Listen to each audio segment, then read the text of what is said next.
Good evening. I'm Betsy Stites, and I'm the president of the Woodbury Cottage Grove Area League of Women Voters, and I'd like to welcome you to this really excellent public meeting tonight.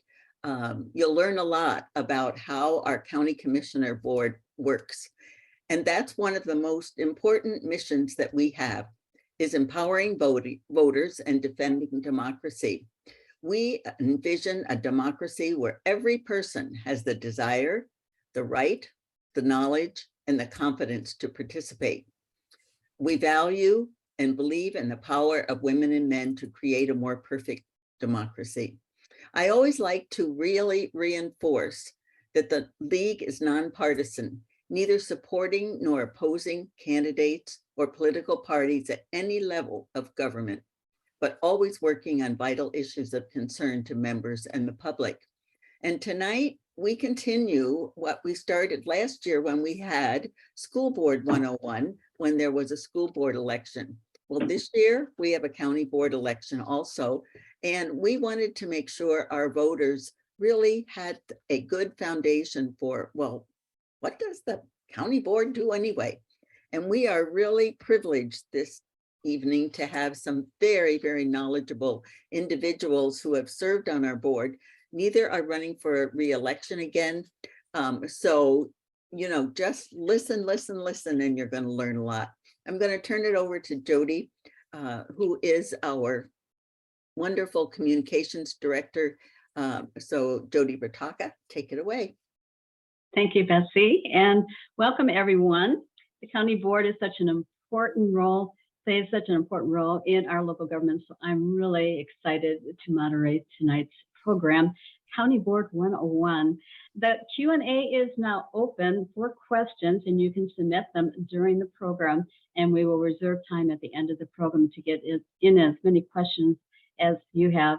Also a reminder, the program is being recorded and available on the League's YouTube channel. And now it is my honor to introduce tonight's panelists.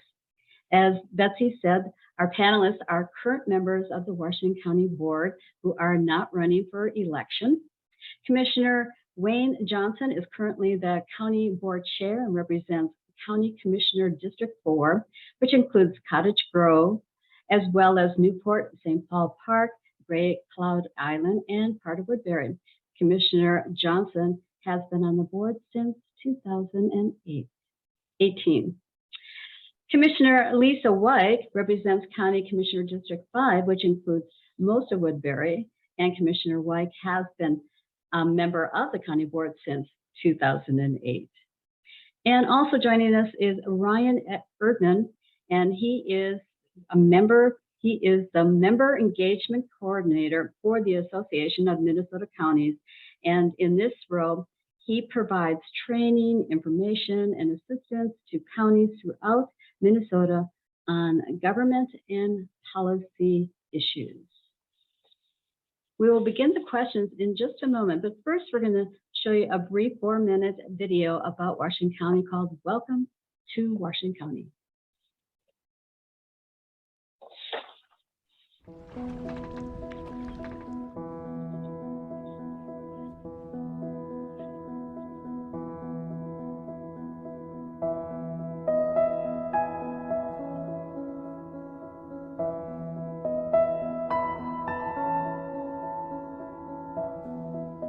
Welcome to Washington County, a great place to live, work, and play today and tomorrow.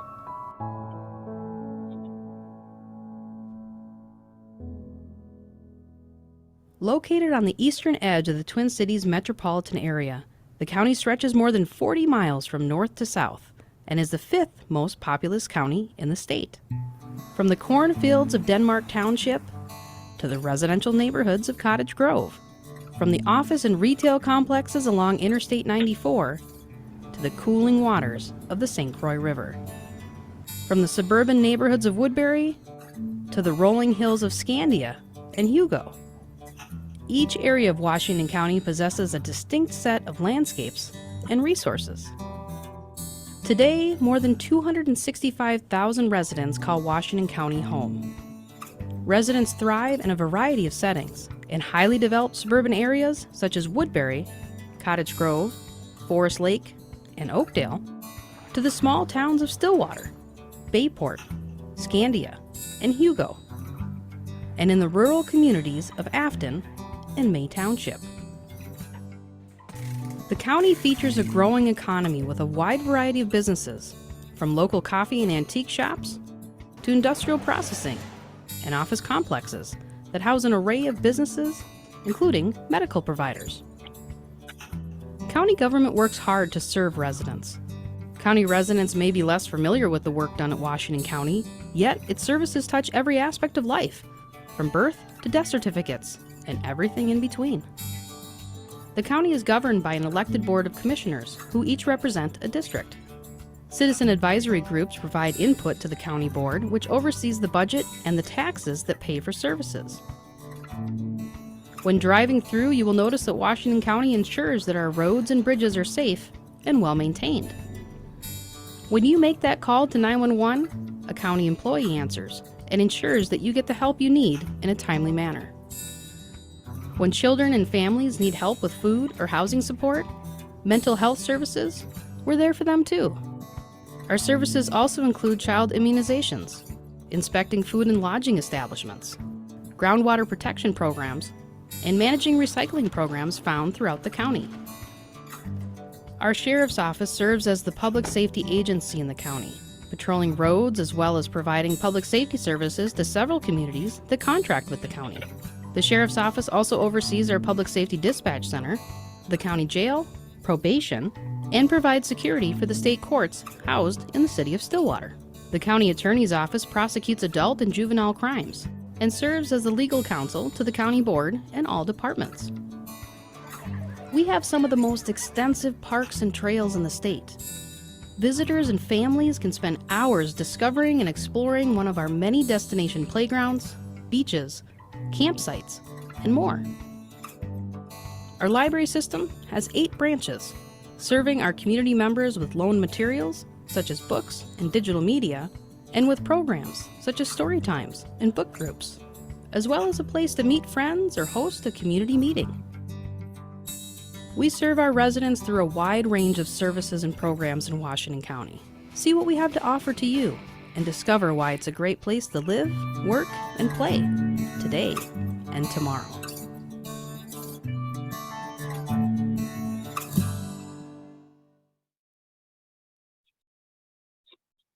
And now we begin with the questions about the role of the county commissioners and what makes a successful board member.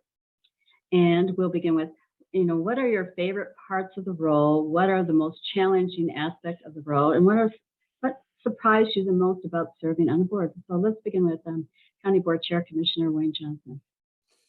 Thank you. And thank you for hosting this tonight. I think that video did such a great job of telling what the county did. I don't know what we're going to do with the rest of our evening here. So, but when I was preparing for this and I was trying to decide what are some of my favorite parts of the role. And I think it really is seeing something, working with people and finding a problem or a need, and then getting everybody involved and working with everybody and then finding a finished solution. The frustrating part about that is sometimes it takes years and years and years to get there. And as a business owner, I'm used to seeing problem solved by the end of the day. And with the county, it's getting a little bit, but I think it really boils down to the favorite part is seeing something finally getting accomplished, or like for our parks or something like that. So that's what I would say my favorite role is. Favorite role? Sounds like a great role. And County Commissioner Lisa White, what about you? What was your favorite part of the role, and what is the most challenging aspect of it? Or what has surprised you the most about serving on the board? Well, thank you for the question. I think my favorite part of the role is interacting with constituents, especially if I'm volunteering in the community. I do really enjoy doing that. It's not required, but I had volunteered for many years with Woodbury Days Community Festival and just found each year that I loved it more and more. and volunteered in a variety of areas. It gave me some flexibility to chat with people, but of course I still had to do my volunteer work. And then I also really like participating in the Woodbury Chamber so that I can talk to business owners, and they do a great job with events. But I think something that has surprised me the most, especially when I first started serving on the board, was the number of mandated services, both at the state and federal level. That was very surprising to me, that it really exceeded 70 to 75% of the programs and services the county provide are required under either state or federal law. And I think another thing that surprised me was that you do have the opportunities to serve at the national level through the National Association of Counties. The acronym is NACO, really just from the start if you want to. So that's a very interesting organization. And of course, we have an employee from the Association of Minnesota Counties with us tonight. I knew about AMC when I was campaigning. I did not realize how involved all of the counties, especially, well, metro and outstate in Minnesota, how involved we are with NACO. But that definitely leads into Ryan. So from your perspective at the Association of Minnesota Counties, what have you seen as most challenging for new county commissioners in their roles, right? Sure, happy to answer that. I think Commissioner Johnson, were you going to jump in with I was just going to, Ryan, and good to see you again. We just saw you this morning. So Indeed. But thank you, Ryan. I just wanted to add on to Commissioner Weiser a little bit, when she was talking about the state and stuff. And it is what's surprising. When I was surprised, two things when I first came on, how many things that the county is involved in, and then how much that the state and the federal government rely on the counties and commissioners because of our nonpartisan role to get the work done. We don't have to worry about partisanship. So an example of, even like when the COVID hit, they relied on us to get out renters, assistance to renters, businesses, assistance to business, because so much of what they promise to the citizens are actually completed by the counties to get it done. And that's what I think one of the most surprising things for me. Back to you, Ryan. Thank you. Thanks, Commissioner Johnson. Yeah, and I think both commissioners kind of touched on what we see consistently, and frankly, it's the depth and breadth of the work that counties do. The video did a great job touching on every corner of the work that counties do, and that's, I think something when we run a new commissioner training every year, and the third week in January, when folks have been to somewhere between 1 and 3 board meetings ever, and you hear from folks that they're still very much in the quote unquote drinking from a fire hose phase of their leadership at that time, because it's just there's so many things that counties do, from human services to public safety to roads and bridges. I mean, the list just goes on and on. Their involvement in workforce planning and zoning and those sorts of things. That's just something that I think, we hear a lot of commissioners are pretty surprised by. I think the other thing is just the amount of work it takes. And I don't remember where in the questions that is. I'm sure Commissioner Johnson and Commissioner White can talk about that. But the number of committee assignments, in some of the metro counties, Washington County is kind of in the middle. Some of the larger metro counties, it's really a full-time job and pay is commensurate to that. But you get into greater Minnesota and you have people making $15,000 or $18,000 a year as a commissioner. But obviously they're either retired or they're trying to maintain another job. And so we hear a lot of folks going, holy cow, I had no idea I'd be assigned to this many committees. I had, it's not 2 board meetings a month. I can see that on the schedule, but all of these other things that get wrapped up into being a commissioner and covering all of these things. Man, you get into rural Minnesota and talk water issues, ditch law, and all that kind of stuff, and it suddenly becomes this enormous thing, and folks are often not entirely prepared for that. I think we see that pretty commonly. Thanks, Ryan. And as Commissioner Johnson and Commissioner White also said, the county is sometimes called the invisible level of government. Residents are often much more aware of the state government or city government. To help people better understand the scope of the county commissioner's role, what is the role of the county Board of Commissioners as opposed to, for example, the City Council, Mayor, or State Legislature. Commissioner White?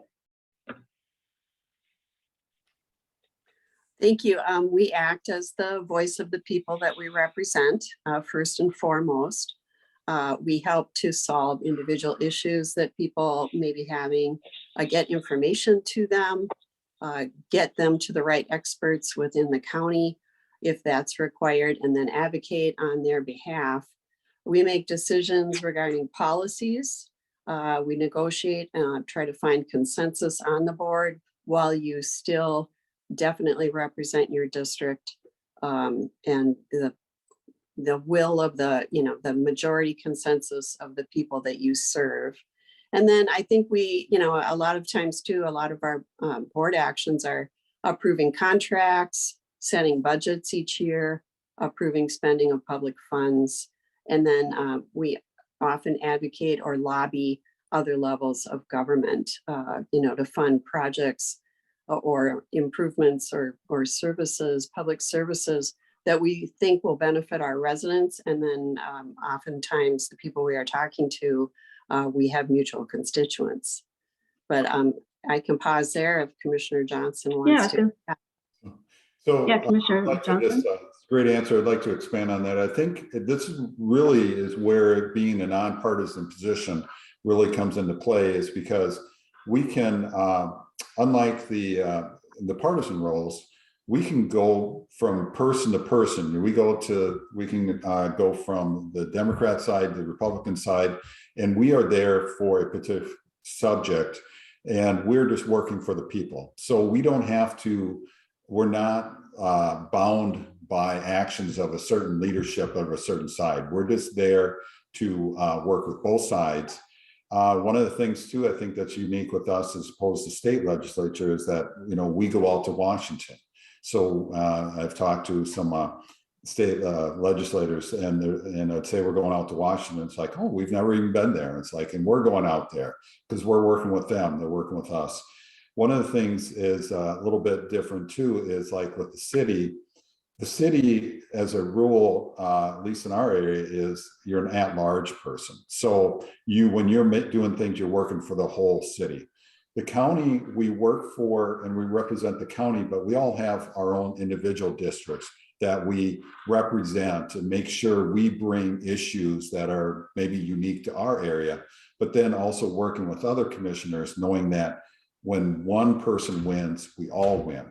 So it's kind of like representing your district, but then we're representing the whole county, and then also working with other counties, because we find out that in working with other counties, we all have the same issues and we can get together, and numbers are power. And that's why we belong to organizations like AMC. They are a policy part of us. And so that they can go up there and they listen to us like they did this morning to a meeting I was at. What's important to us, and we can get together as a group, as all the counties, because I think every county belongs. I think that's unique in Minnesota, that every county belongs to AMC, and so we can go up there with a unified voice. So it really boils down to, along with the budgets and everything that we do with that, but also working with everybody because of the nonpartisan role to get the work done that people in partisan roles can't get done. Commissioner Johnson, so how is the role of the Board of Commissioners different than a county administrator? Well, the county administrator basically is working with the employees. So the county administrator has the power to hire and fire and stuff like that. The way I look at it is tell people the Board of Commissioners is like a board of directors at a company. So, and Kevin, which is Kevin Corbett is our administrator, is the CEO or the CFO is working and getting in the trenches. So he's working with different departments, developing budgets. He's working with them in their individual department needs. And then when it comes to us as more of the policy, the big picture needs that are needed. So he's the key player with the county. And then we're the board that's up here saying yes, no, And then he's presenting ideas to us. I'm sure Lisa can expand on that too. Yes, thank you. I would say, again, to just repeat, the administrator carries out the direction of the county board, and the board then reflects the will of the people that they represent. So each year, we meet with the county administrator, do a performance review, and then also set the goals for that administrator for the coming year. And so that's the cycle. And again, as Chair Johnson stated, the county administrator is delegated the authority to hire department heads, and they manage the day-to-day operation of Washington County government. So it is a partnership. The board tries to stay out of all of these details. Washington County is about 1,400 employees. Our budget is over $300 million. And again, the administrator ensures that the board is well prepared to make the policy decisions that are necessary to meet our mission, vision, and goals. How about the budget and taxation decisions made? What role does the board play in the decision-making? Commissioner White? Thank you. Yes, I can start that. Overall, the budget process is about 9 months. So there are multiple reviews, opportunities for public input. The departments propose revenue and expenditures to the administrator early in the spring of each year. The administrator meets with and reviews all of the department recommendations individually with department heads. The administrator then proposes a recommended budget to the county board, and then the county board meets publicly with all of the departments in county public workshops to review their proposed budgets. Those workshops are televised. Typically, our workshops are not televised, but budget workshops are. And then the board sets a proposed budget and levy in September. It's called the preliminary levy. Board holds a public, the property owners then are mailed a notice in November telling them an estimate of the taxes they would owe if the draft budget is adopted. And then in December, the board holds a public hearing in the evening at a meeting early in December. And then the final levy and budgets are approved in December by a vote of the board. And again, that entire process, we may have an early discussion in a public workshop in March or April. It's kind of, as far as county board is concerned, the rest of the work is done by the administrator and department heads. And then it's maybe the end of July, early August, that we start then with the televised workshops, department by department. You can easily see how this is such a full-time job for a commissioner. Commissioner Johnson, want to add anything more about the budget or taxation? Yes, actually, it's a great time to be having this discussion. Part of the challenges, and you talked about challenges earlier, is our budget depends, a good part of our budget also depends upon what the state does and doesn't do. So this year was a very challenging budget year. The state did not have their tax bill, and they also didn't do their bonding. And the bonding doesn't have an effect on our budget as much as the tax bill does. So if they don't come through with different agreements, whether it was community corrections or whether it was for licensing bureaus or county program aid, then we're having to adjust our budget to make up for those, because we still have to provide those services. So our budget really is developed also trying to get a read on the state. Did they finish if they finish in May, great. We have a long period of time. All of a sudden we're watching the TV and we're kind of like, did they decide? Did they decide to decide? Will they get together? Won't they get together? So that plays a big part of our budget. But I think it's also a very good time to let people know that because it's property tax. I just paid my property taxes, I think a couple of days ago or yesterday. They went in there. And my wife takes care of that, thankfully. But people think, the values went up 20%, and that does play part of it. But it's important to people to know that the county, through the departments, going up through the administrator, determines what the budget needs to be each year. And then you bring into the house values and you bring in the other calculations, which then affect how much people pay individually per household to cover that million. Say it goes up $1 million, which each $1 million is 1% on the levy. And so it basically decides how that's spread out. So just because property values went up 20% doesn't mean that the county is going to go and raise their budget 20%.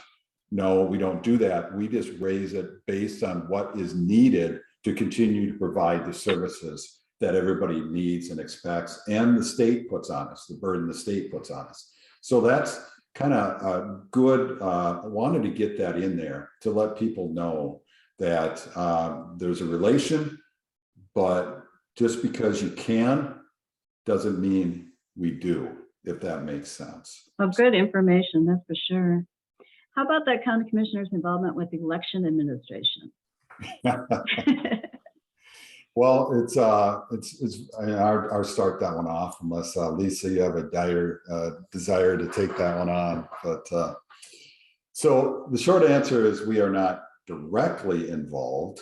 The work is done by trained election staff and trained volunteers or election judges. And that's a message that we should get out there, that every year it's a challenge, because these wonderful people put time in, and we all know the elections are more and more situation with, and people put in their own time to do that.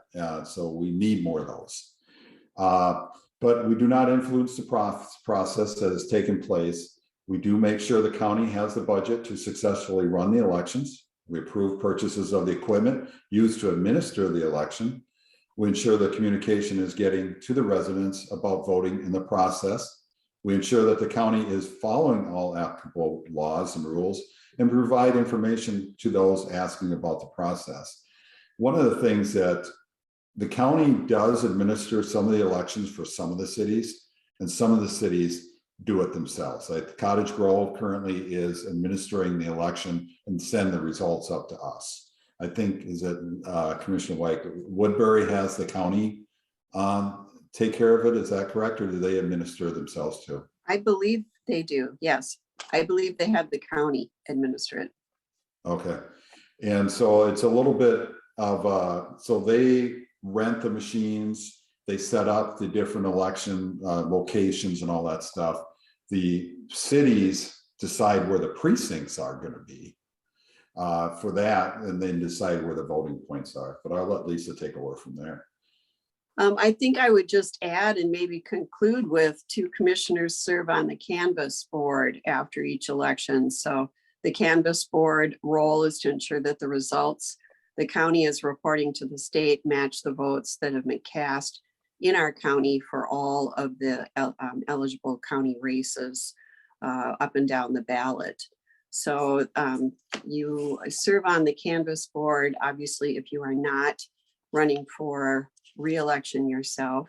So for next month, I'm on the canvas board along with Commissioner Fran Miron to canvass the results of the general election in Washington County. And I have served on the canvassing board many times over the 14 years that I've been in office.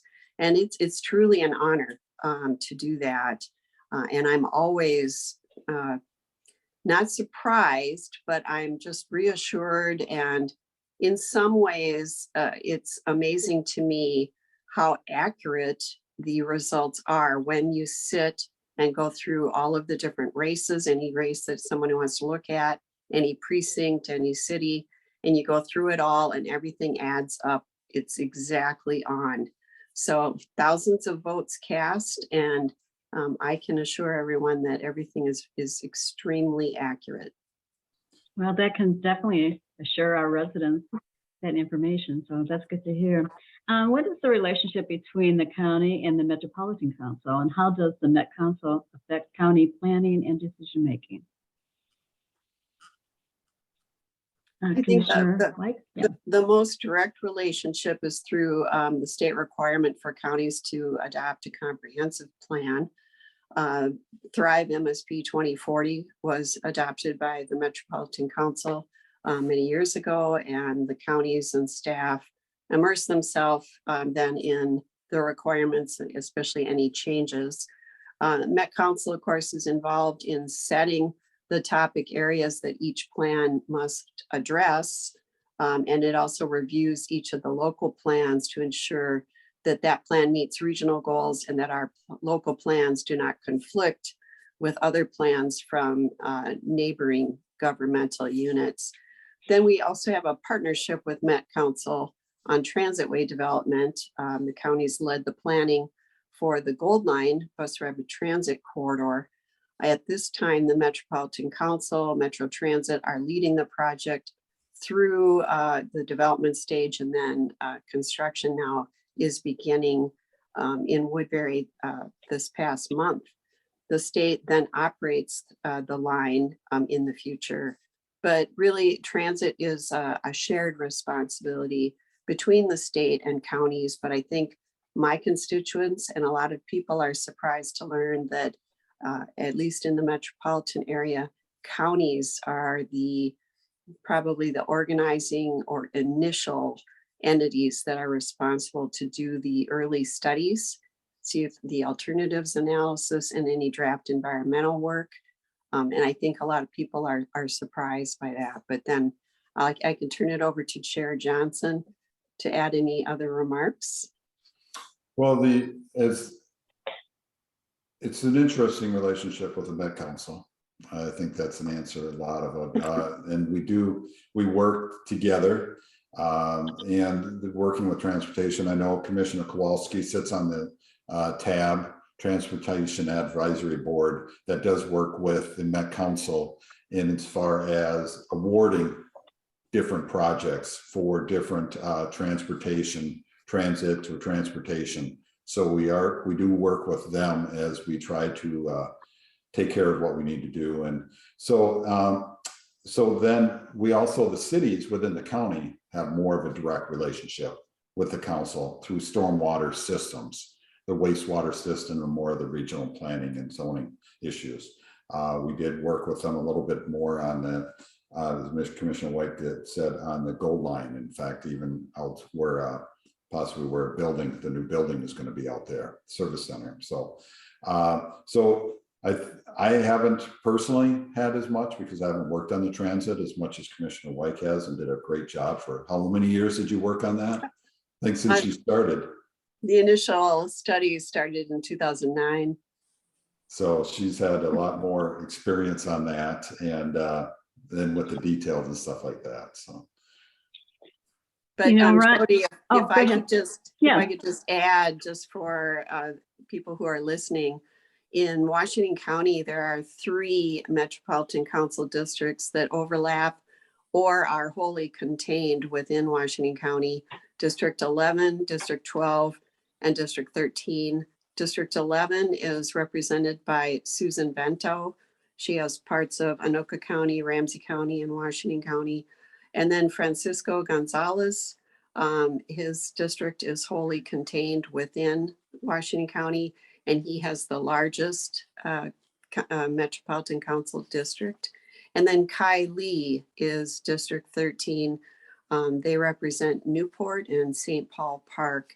And then the rest of their geography, of course, is west of Washington County. But just a very side note, I was appointed by Governor Walz when he was first elected governor of Minnesota to serve on the Metropolitan Council nominating committee.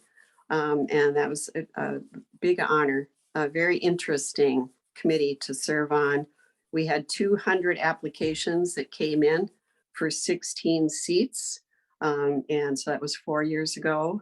We were working very hard in the month of January and February to get all of those applications read, and then to set up all of those interviews.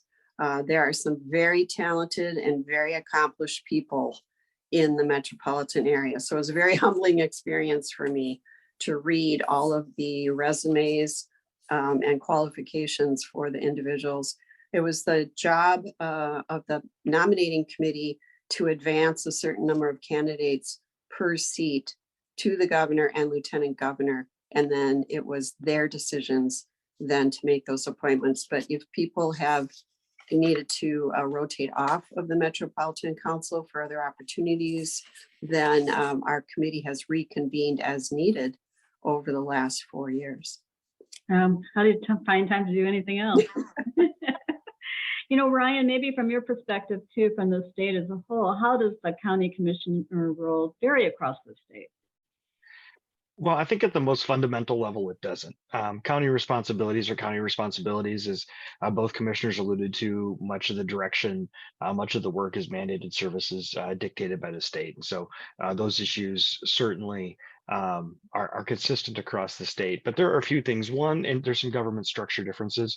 You talked about the role of the county administrator. Of the 87 counties in Minnesota, I think, I don't have the number in front of me, something like about 62 have a county administrator.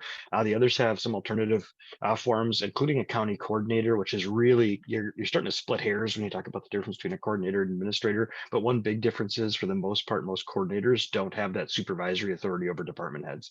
So in a county with a coordinator, the budget management, sort of being the CEO, a lot of those tasks still fall to the coordinator, but the department heads across all the departments are reporting directly to the board, and having their performance reviews done directly with the board. So there's a dozen or so counties that do that, and a dozen or so real small counties that don't have either position. They rely on their auditor, treasurer, or others within the county to do that. Again, those tend to be pretty small counties, much smaller scale. So there are some just kind of fundamental things about how counties are organized.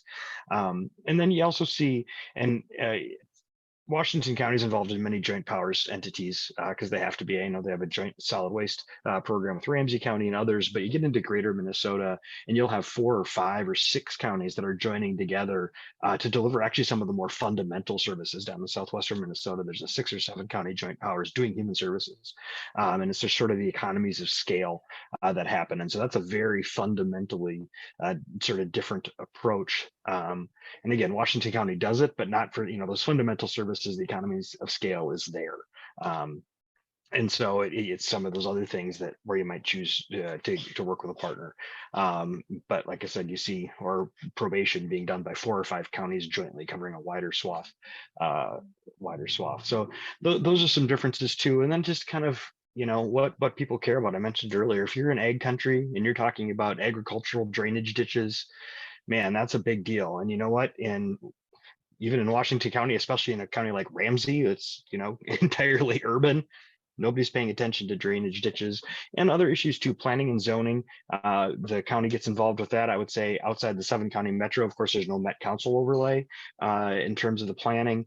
But you also have counties where most of that planning, most of that zoning authority really rests with the city. That's true all across the state. Here in the metro area, the cities, in some cases like Ramsey and even Hennepin, like cities covered like the entire geography of the county. And so there's a lesser county role for some of those type activities within a metro county, and sort of, then less attention paid to it by the commissioners versus a small rural county that might have a couple of small communities, but the bulk of the geography is townships. And so therefore the zoning and that kind of regulation is happening at the county level. And so those folks have those planning and zoning administrators have a much higher role. Things like transportation, that's super consistent. Everybody's dealing with roads and bridges, but it's way different when it's many, many miles of 2-lane in a rural county versus a much shorter section, but is a major interchange over Highway 36 at Manning Avenue or something like that. I mean, suddenly it's, it's a small contained space, but it costs a whole lot of money. So, how you approach that is pretty different, even though it's a sort of a common fundamental transportation obligation that a commissioner has to deal with. It's great to get the perspective from the state as a whole and how they vary from one county to another, and you had touched on like some of the issues that are concerns to the residents, and you mentioned transportation. So, transportation includes roads, bridges, and mass transit are a great interest to residents. What role does the county commissioners play in addressing these interests, and what are some of the agencies and organizations that the county board works with? And Commissioner Johnson, how about this on transportation? So Washington County, the Washington County Public Works maintains 226 miles of county state aid highways. and 59 miles of county roads. We plan, design, and inspect highway construction and improvement projects. We perform annual bridge safety inspections, and we maintain the county's pavement management system. We play largely a planning role in mass transit projects. The Gold Line project is a perfect example, and I'm sure Commissioner White will have something to say about that. We work closely with the cities in the Highway 94 corridor to plan the ideal bus rapid transit for our communities. You know what? I'm going to let Commissioner White, because this is really down her avenue right there, take over. Well, thank you. Yeah, going back again to 2009, Gold Line project previously was initially called the I-94 Corridor Coalition. I give credit to former Senator Kathy Salzman. It really was her brainchild. She saw planning maps with the Metropolitan Council, saw future corridors that were indicated on maps, and saw that none of the corridors extended east of downtown St. Paul into Washington County. So she was concerned about congestion on I-94. It is a corridor of commerce to Chicago, and that is really what kicked everything off. So I think Jody asked about, the different groups that the county has belonged to or belongs to now. He mentioned TAB, the Transportation Advisory Board. And again, many different entities contribute to TAB meetings that they do meet downtown St. Paul. But previously, Washington County participated in the county's Transit Improvement Board. The acronym is pronounced CTIB, and CTIB disbanded in 2017. But through CTIB, Washington County had been collecting a 1/4-cent sales tax for transportation. Again, it's a sales tax. In Minnesota, clothing purchases are not taxed, and so it's considered a tax on discretionary spending or luxury items. Of course, that's not true all across the board, but it is largely discretionary spending. And so this is a tax then that for tourism, or the fact that Washington County is on the border of the state with the state of Wisconsin, we have a lot of Wisconsin residents who are here. Once they leave an interstate highway or state highway, the gas tax, if they purchase gasoline in Minnesota, does reimburse a lot of the state costs, but there's very little county funding that comes off of the gas tax formula to counties for our county roads.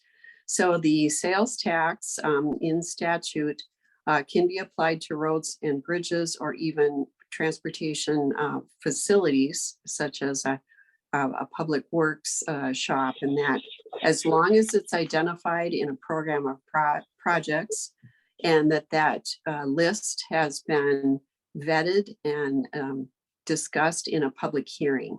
And so as projects may be completed, or for whatever reason are taken off of the list, if there are new projects that are proposed, again, they need to go through a public hearing and a process. And as once you have adopted a new program of projects, then those projects can be funded with the transportation sales tax. So at this point, Washington County does collect the ceiling or the maximum on the sales tax, which is 0.5% allowed under state law. And we have been able to work on and identify a number of county roads in Washington County that are not part of the state aid formula. So if you see a 5-sided blue sign, that is, the acronym is pronounced CASA. So in Woodbury, the county roads that run east-west are even numbers. CASA 16 is Valley Creek Road. Bailey Road is CASA 18. Military Road roughly runs east-west, and that is CASA 20. The north-south roads are County Road 19, and Radio is 13. Again, they do receive state aid funding, but once you get into some of the more rural parts of Washington County, those signs are no longer blue 5-sided. They're a white square sign with a black border. Those are county roads that are not funded off of any state aid. So we do not get state aid dollars for that. They need to be funded completely from Washington County. Prior to the sales tax revenue that started in 2008, it was funded with property tax as they could be fit in. And so a lot of the outstate, more rural roads are out in the outer parts of Washington County really did not, they were maintained from a surface point of view as far as degradation, but they weren't expanded much to improve capacity or any bridging or that type of thing that might be needed. There are a lot of lakes and creeks and streams once you get north of Highway 36.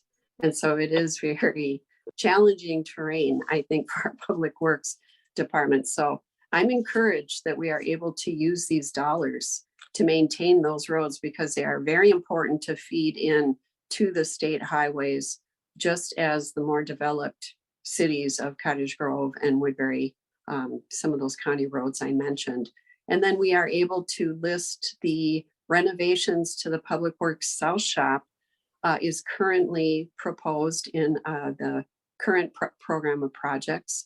And it is in the capital improvement plan, also for in future years to have renovations done to that facility as well. So that at this time is proposed to be funded with the sales tax revenue for transportation rather than through the sale of bond proceeds, which again, to lower the reliance on bond debt in Washington County, I think is a great legacy for this county board, including Commissioner Johnson's leadership as our chair this year. Thank I you. feel like we could do a whole show on transportation. Jody, go I ahead, just wanted Commissioner to, Johnson. Yeah. Jody, if you just had a second, I just want to add on to, we talked about the sales tax, and this is something that more and more counties are doing. In fact, I just sat through a presentation this morning in Carter County, and that the realization how difficult it is that there hasn't been a transportation bill since 2008, that the money is not going to be coming to the counties like it should be, and that we need to keep safe roads for our communities, and other counties are recognizing that. And as the state also is in the process of turning back roads to turn back to different counties because they realize they can't keep up and take care of these roads. So these roads are becoming more and more responsibility of the counties instead of the state. So these are things that we're having to deal with when we look at our, at our budgets. We felt the sales tax was a great way to spread, the burden on people who use the roads, including coming in from Wisconsin. Washington County has the most interstate coming in anywhere in the state from the different 94, and the 36 and Prescott and different areas that are coming in, Taylor's Falls up there. So we just felt it was a great way to keep our roads up and running and in the expectations that our residents have. So. Another issue of concern with residents is water and open spaces and with parks and trails are very important. So what is the county's and the county board's role in these issues of water and open spaces?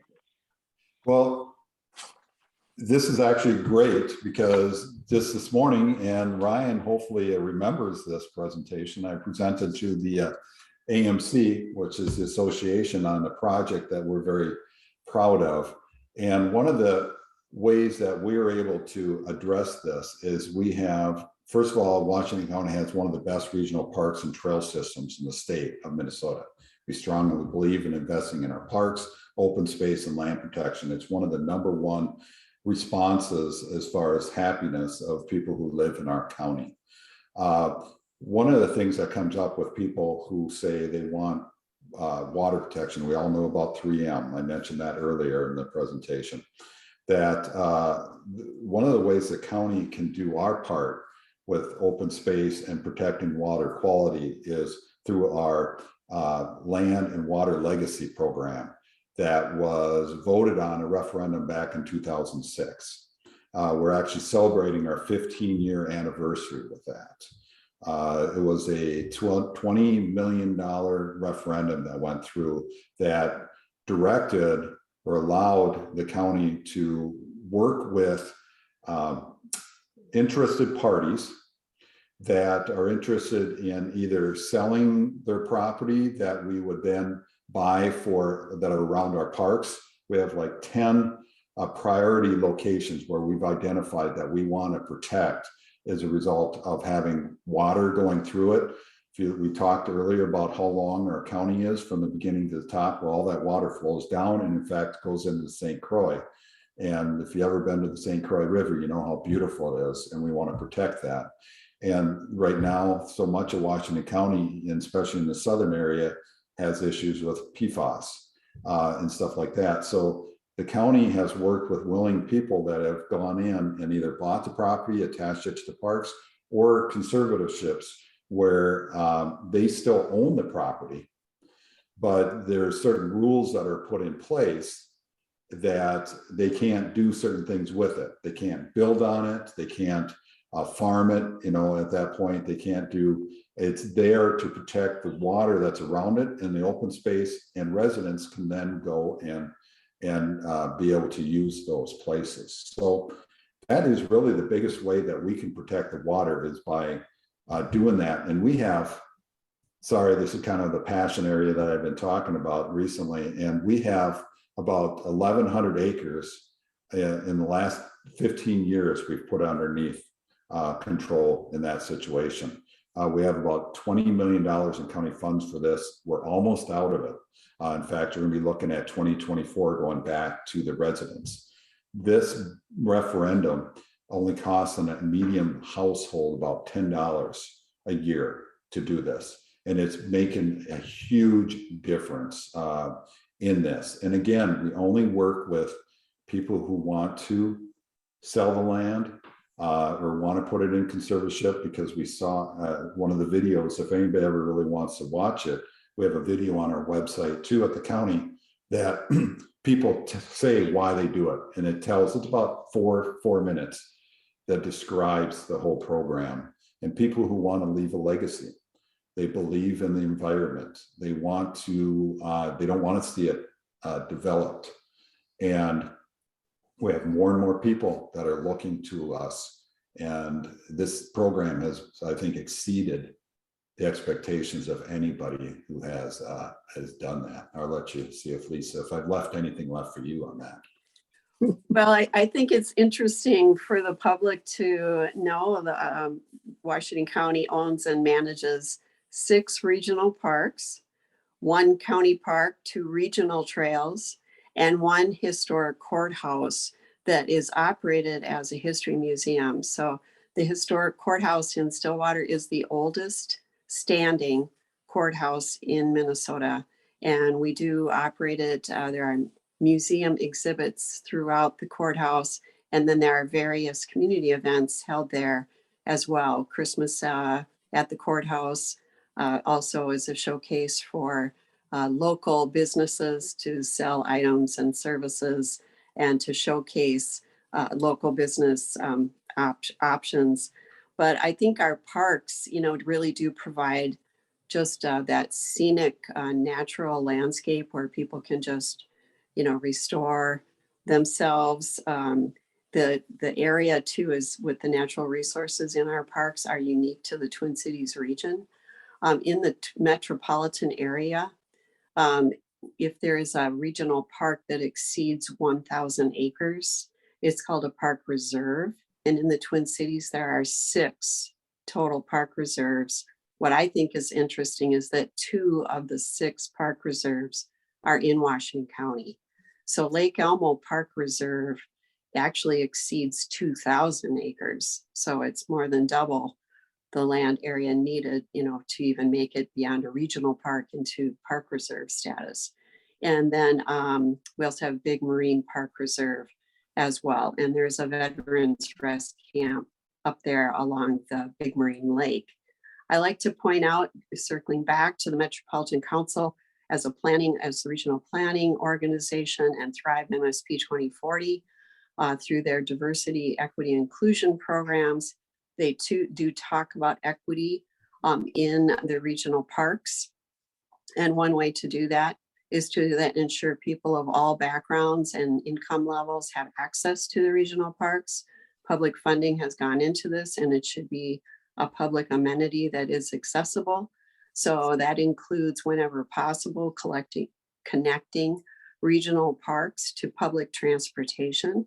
And in the southern part of Washington County, we do have Highway 61 that extends south and is in the regional transportation planning documents as the Red Rock corridor. It is not under active planning right now for a bus rapid transit line, but bus rapid transit has been identified as the potential mode for potential future improvements along that corridor. And in Washington County, that is the only transitway corridor that actually would connect to Ravine Regional Park. And through the leadership of Chair Johnson, Ravine Park had a major renovation within the last year and a half, and has a beautiful new trailhead visitor center, and it's very inspiring, I think, to visit that park. And I don't know if Commissioner or Chair Johnson wants to comment on that effort that he put so much time and passion and energy into. Thank you, Commissioner. Yes, that's one of my two projects that I'm very happy about. Both of them are having to do with parks. One of them is Ravine Landing that has now made it so people can go there and do snow cross-country skiing, and different schools can use it. It's just a beautiful facility. If you've never seen it, it's just a shining star that people can go there inside, be outside, be inside. People can rent poles down there to fish. They can rent skis and stuff. So it's a great. The other thing that we did, the other one is St. Croix Bluffs that has a campground. So those who don't have time to get out of town can go to the campground and stay a weekend. And it's just like being out in the open. And then we just recently started a project down there. There's a boat ramp, and that's a public safety and a recreation issue to get to the St. Croix. Really an equity issue also, just because it's free to get on there. As long as you get in the park, if you go camping, whatever, you can go down there. It's the only public boat launch from 94 all the way down to Hastings. But it's also for public safety. If somebody needs to get on the river real quick, if the sheriff needs to get on the river and real fast, when seconds count, that now is being rebuilt and redone, and should be done at the end of this fall, that people can now use that. And another aspect of Washington County is getting on St. Croix or on St. Croix there. So those are the kind of things that we are. And again, people really appreciate. I think it's one of the top things that people appreciate in Washington County and why they live here, because to be honest, Washington County is not cheap to live in Washington County. I think we're one of the most unaffordable, I think we have found. We have a question coming up on affordable housing. We have to do what we can to provide value, whether it's public safety, it's parks, it's libraries, why you live here. So we're just about out of time. So for one final question, maybe what would you suggest that county residents can get involved with advocating for issues that they are concerned about? And are there committees that citizens can be involved with?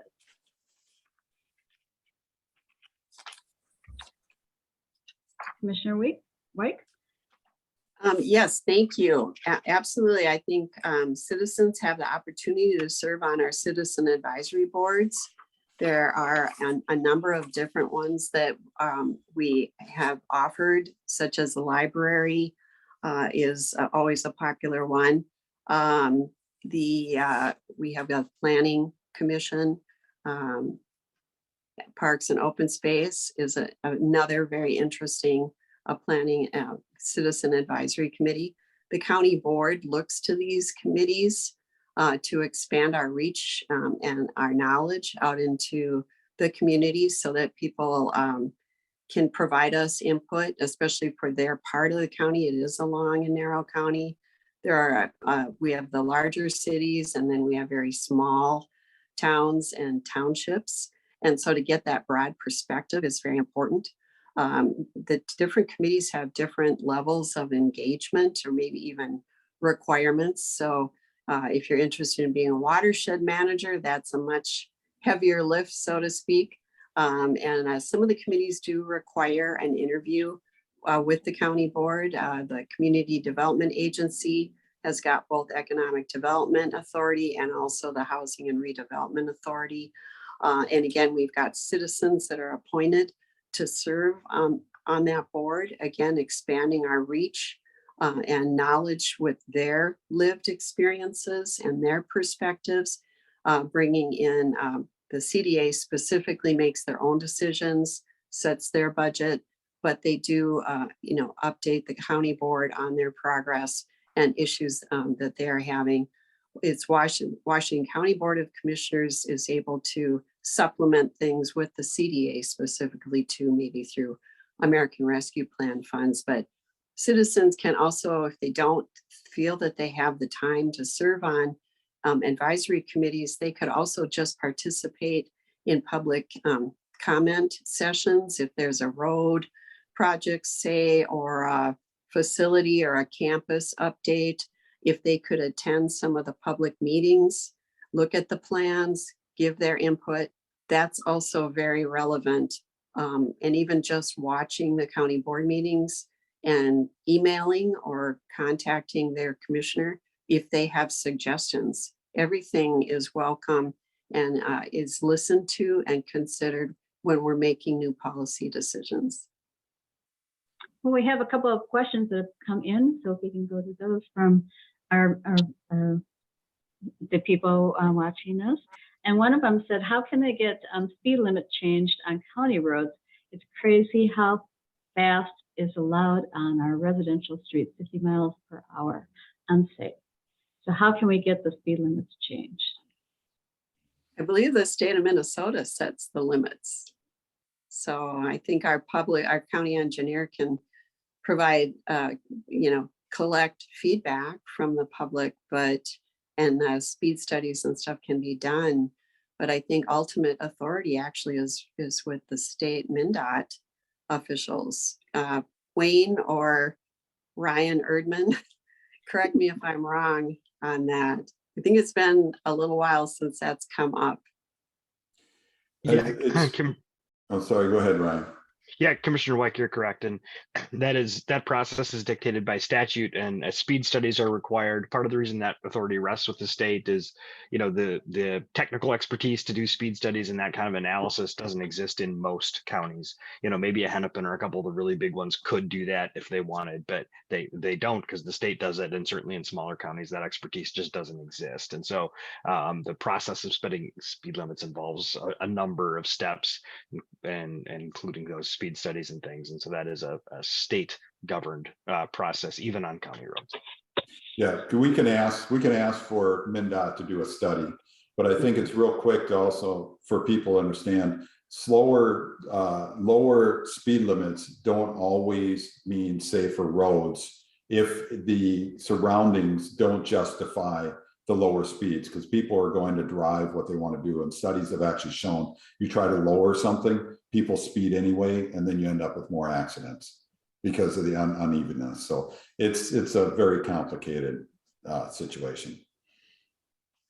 We have another viewer that wants to know, what is the role of Washington County in affordable housing? Well, we have actually a few different items like that. We do have our CDA that is involved with that. The county partners closely with Washington County Community Development Agency, which was mentioned earlier, to expand affordable housing. Another role we are playing is funding. The county board is providing $7.5 million in funding to the CDA for affordable housing using federal funds from the American Rescue Plan. The funds fill a gap in financing the construction of 60 new affordable apartments. We went in with the belief that so many new affordable housings are coming in cheaper, but then you're seeing it in the news. within a year or two, their rates are going way up.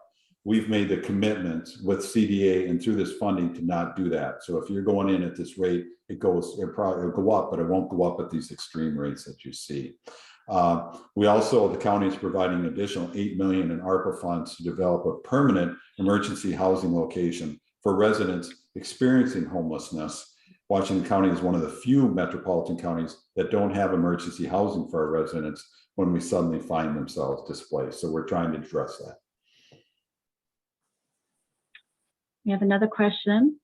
What is being done on what is being planned for repairs to uneven pavement on the roads in Woodbury developments? The uneven pavement can be a fall hazard for seniors.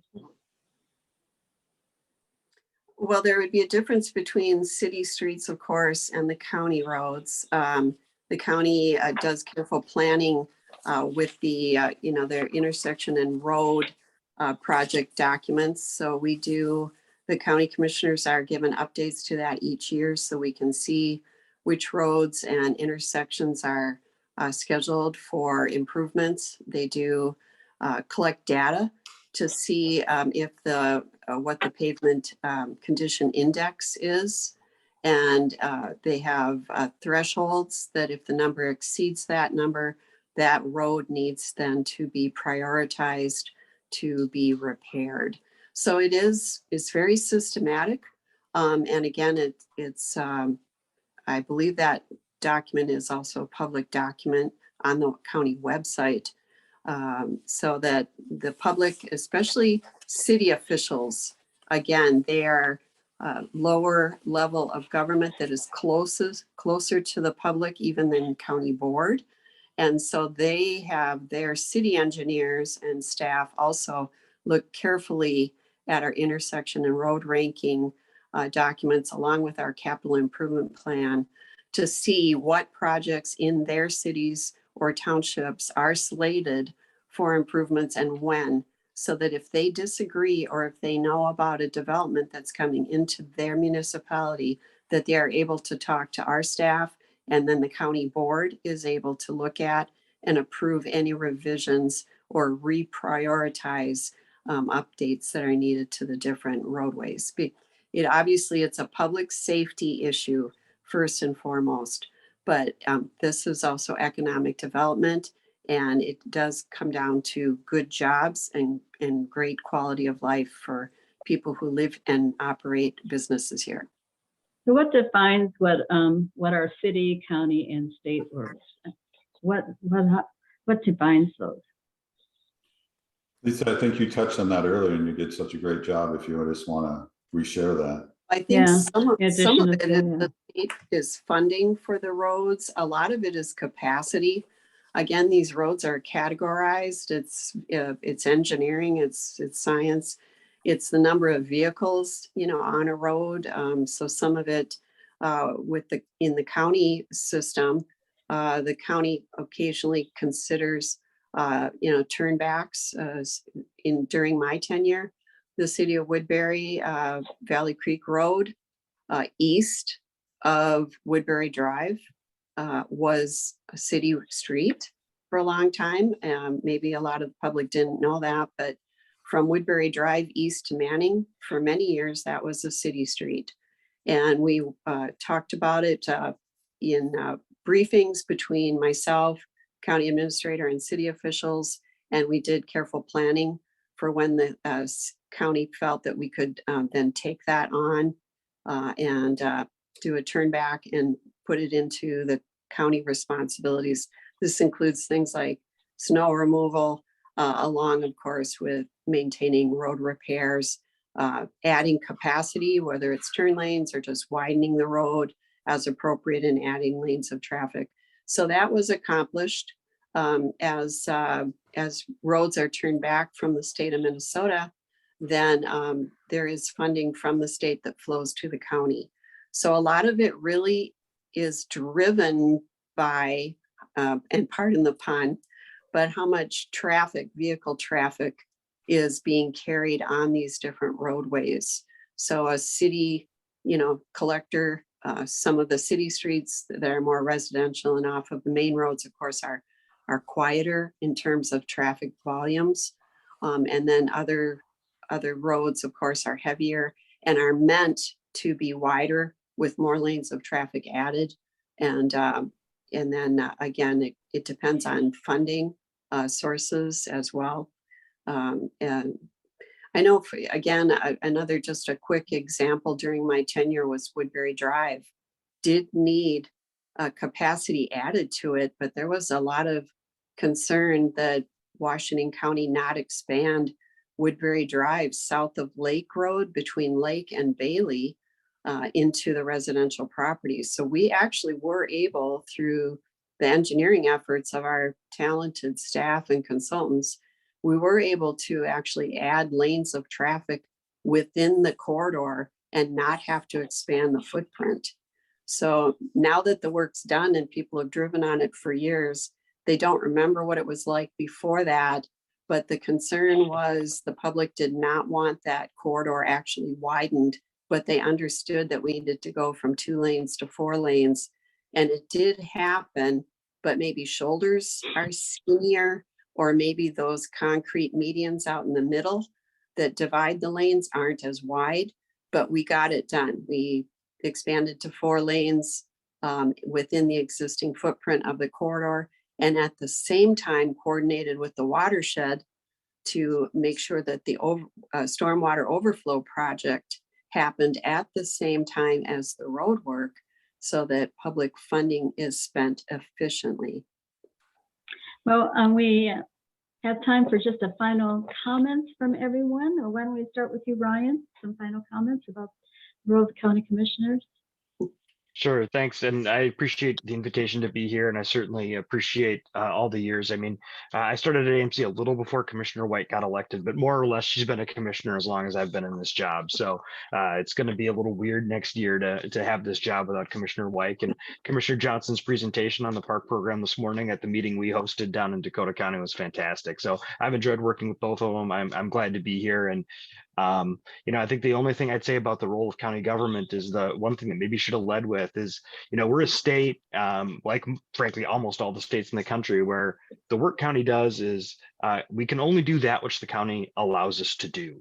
And much of the work is mandated. And so, it's surprising to folks, how much of the work that Commissioner White and Commissioner Johnson and all the county board members do is really dictated by someone else. And that someone else is almost always the state legislature. So that's the role we play, is being that connection to the state legislature. And it's an essential role. I think, I hope the commissioners would agree, an essential role that we play in making that connection, because so much of what they do is, like I said, just it's dictated by somebody else. And so helping do that is what we're here for, and happy to be here. Thanks. Thank you, Ryan. Really appreciate you being on the panel today. Commissioner White, final comment. Just final comments is I just enjoy these types of presentations. I really appreciate the viewers that are watching us tonight and sending in questions. I appreciate your interest, and that it's the voice of the people that I've always brought forward to the county. Again, the late Dick Stafford advised me when I first won in 2008. He said, remember, you'll be sworn in as a Washington County Commissioner, but you are there voting on behalf of Woodbury. And so you do collaborate, but you also stand up for your district. So it's really been an amazing journey to serve on the county board. And I'm excited to see what's next with the next county board. Well, thank you so much. And always thank you for all your time to the county. So, and Commissioner Johnson, final comment. Thank you. And thank you again for hosting this. I think we've shared how important we feel this is, but one of the things is it's been very pleasurable being on here. We've done a lot of great work in challenging times. And one of the things that I've found is being successful, in order to be successful, is having an open mind, being able to listen to everybody. And one of the things that I also has found that why counties are so successful is that nonpartisan part of it. Does concern me a little bit when partisanship does come in a little bit more. It's starting to eke into different areas, but that is going to limit the willingness of people to work together. That going forward, being nonpartisan, working for the community as a whole, and getting that message and sitting down and talking to everybody and getting a win-win. You know, that is going to be how we're going to move forward, because right now the state realizes how the work can get done, and that's by handing it down to us at the county, and we are the nonpartisan people. So I'd just like to see that continue on, and just like to say, following Commissioner Wyke and following her dedication, you know, the information she's had and the value of seeing these projects from year to year. So thank you. Well, thank you, Commissioner Johnson, for your service.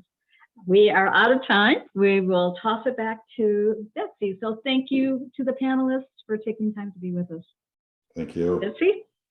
I just want to add my thanks also, you know, as you are leaving your role for the many, many years and expertise. I mean, just listening to you tonight and all of the knowledge that both of you have and both of you bring to the commission is really so heartful. And as a citizen, I'm just so proud to hear both of you, and I'm hoping whoever gets elected can you know, learn the parts that they need to be responsible for it too, because you two have done such a great job. Thank you very, very much. And I just want to echo your comments about nonpartisanship, Commissioner, because it is so important, just as the League is nonpartisan. We all need to be able to work together for the betterment of government for our citizens. Thank you. As we move forward with the League for November, we've got some wonderful things happening. I love this. We have what we call our sampler on November 14th, and it's a public meeting. And if you've ever heard of speed dating, that's what we've positioned our format about, because we want people to get to know about all the great things that we do as the League. So it's a fun evening. It's November 14th for members and the public, 6:30 to 8:30. Our Let's Talk series continues on November 1st and 15th. And we have a great book club offering called Fly Girl. So November is going to be a fun time. Besides, that's when the holidays start. So thank you again for being part of our panel. Thank you to the attendees tonight, and for those of you who are watching through our streaming, and have a good evening.